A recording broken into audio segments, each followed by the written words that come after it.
Wow, this thing's dusty. Let's blow it off. So this is... Anyway, this was in my room on the top of the dresser, which is right across from the air vent. Jeez, look at that. This was making a rattling noise, and I was kind of lazy. Couldn't get the clippers, and I just left it like that. Cord's not original, but it's better than the other one since it works. The original one kept cutting out.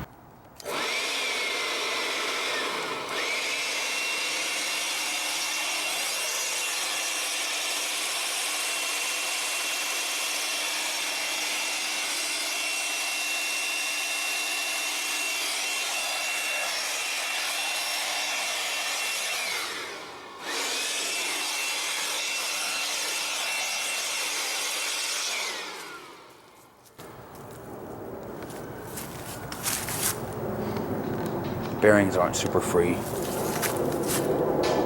but that means it's extremely quiet, and it is almost too quiet because it takes a while to get up to speed on low, even especially on low. Because I noticed this has a copper tone to it, and the badge has a gold tone to it. I noticed it first, but Jordan, you did a better video on it. Dedicated video. It's copper looking. Look. So go see his video. He talks about it better quality video. Speaking of him, I stopped recording by accident. How freaking hilarious.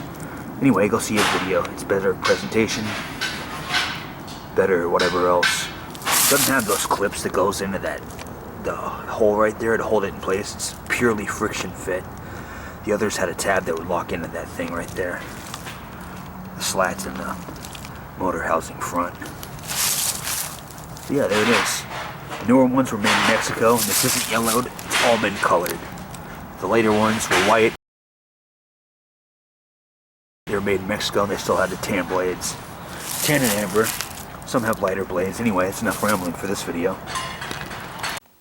Anyway, more rambling, even though only a few people are watching. That's where the fan used to be.